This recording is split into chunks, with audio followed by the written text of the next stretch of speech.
The two scenarios that were presented at CES 11. We're going to talk about the revisions that we have made as a result of the input from you folks.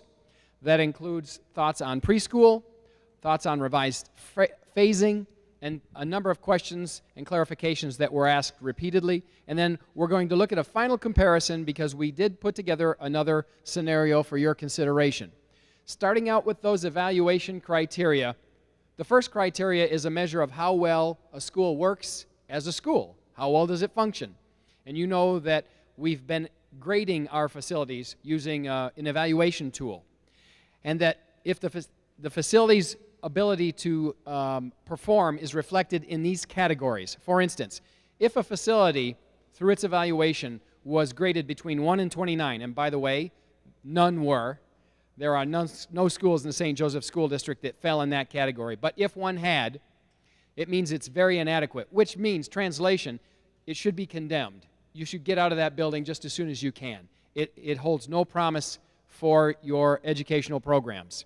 If a facility scored between 30 and 49, and there were a few that did, it's considered poor.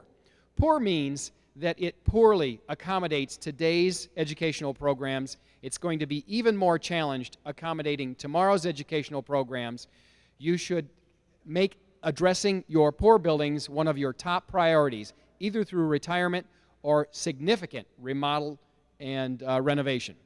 If a facility fell between 50 and 69 points, and that's where the average fell for the district, it's considered borderline, meaning that it meets some of the needs of today's programs. It's going to have a number of challenges meeting tomorrow's educational programs due to a variety of factors. So you should also consider some significant renovations, additions, remodeling to make these facilities move into the next category, which is satisfactory. Satisfactory are those that scored between 70 and 89. That means they satisfactorily meet the needs of today's educational programs and most of the needs envisioned for tomorrow's educational programs. And then excellent, anything between 90 and 100, those are facilities that are good for a generation. They'll last you for a long time before any sort of remodeling is required.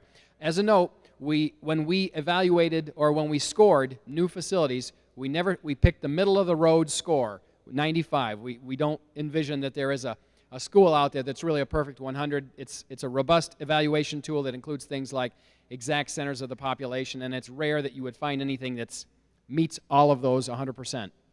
The second and third of the evaluation criteria have to do with costs and cost benefits. The second is life cycle costs. You're going to note that we compare the various scenarios by their life cycle costs. There are two types of costs that go into that. Number one, what we call first or non-reoccurring costs. Those are construction costs. Those are one-time sorts of deals. The second type are recurring costs, annual costs. Those are operational costs. So when you see a life cycle cost that we're showing and comparing, that includes both all of the costs of construction and all of the costs to operate and maintain that. There is one distinction. We also include the difference in staffing costs. If a school has been added, we add the staffing costs. If the school has been retired, we deduct the staffing costs. So we are recording the difference in staffing costs. And then finally, once we've got the score of how well a building performs as a school, a measure of its adequacy, and we've got the cost that it takes to run that school over a given lifespan, 30 years, we have the ability to create a cost-benefit analysis, really a ratio that allows us to understand the comparative value of one option against another. When we started the development of a master plan, we felt that there were two goals that were imperative to achieve. The first, the single most important goal in any educational master plan should be the development of a plan for educational excellence, a plan for facilities that support your educational programs which lead to educational excellence. That's a given. The other goal that we set is that it must also be cost effective. It must be educationally efficient. School districts are public taxing bodies. They must be able to look their constituents in the eye and say, we are providing the greatest value at the fairest, least cost. And that's what our goals are for the plans that we've developed here tonight. We started last CES meeting, Community Engagement Session 11, with a review of the scenario that seems like the one that always has to be answered first. What if we essentially do nothing for educational adequacy? What if all we do is maintain our existing buildings? So in this case, what that would mean is performing what the district has called triage and 10 work. That's the capital improvement planning work that the districts, that professionals have told the district need to occur over the next 10 years for their facilities. So the only work would be maintaining the existing structures in a safe and operable condition. Here's how that scenario plays out. You have 23 core curricular facilities right now, and they would remain in use. You have about 1.4 million square feet of building in those 23 core curricular facilities. When we project those costs out over a lifespan of 30 years, which would include about $29 million in triage and 10, we get a total life cycle cost of $439 approximately million.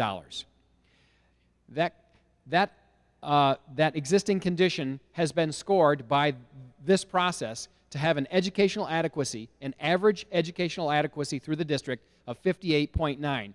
Remember, that's in that borderline category.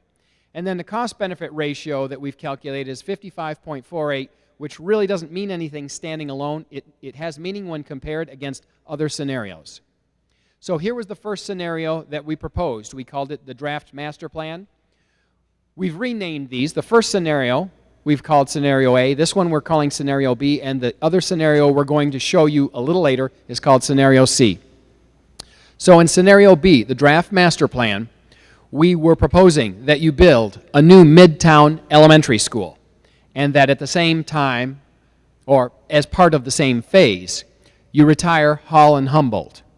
You would renovate the 3 high schools, and let me stop for a second to say that in this plan, the 3 high schools all go through substantial, comprehensive renovation, each in different phases. In Phase 1, it would be Benton. In Phase 2, it would be Central. And in Phase 3, it would be Lafayette. Benton would get the comprehensive renovation in Phase 1. Central would have some athletic upgrades and a renovation of their auditorium and air conditioning of the auditorium. Lafayette would get biology labs and air conditioning as part of Phase 1 work.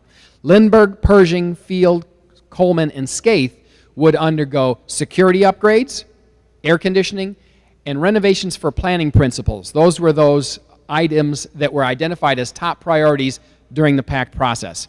Field, Pershing, and Skaith would all be expanded with 6 classroom additions. That has a Phase 1 cost in $2011, and you're going to note that all of the costs we're showing are in $2011, of $67 million approximately. So what that takes us from is from 16 elementary schools at K6 to 15 elementary schools K6. Actually, the new school would be K5. 4 middle schools at 7-8. Well, the middle schools and the high school configurations remain the same. That's Phase 1. And what that does with our educational adequacy, you see the red line indicates what we've considered the division between borderline and poor. The green line that I've just added shows where we are now as an average. We're at around 58. Phase 1 takes you from 58 to approximately 62 as an average. That's still in the borderline category. Phase 2 then starts with the construction of a new Northeast elementary school to meet an unmet housing need in the Northeast section of the community. Also part of Phase 2, Noyes and Edison would be retired. Spring Garden would be repurposed, and I'm going to stop for a second and tell you about one change that we've made to this since you last saw it. You may recall that when we first proposed this, we showed Spring Garden being retired in Phase 2 and repurposed in Phase 3. So it sat vacant for Phase 2. Your feedback said that doesn't make sense, and you were right. It really doesn't make sense. So what we did is we put the repurposed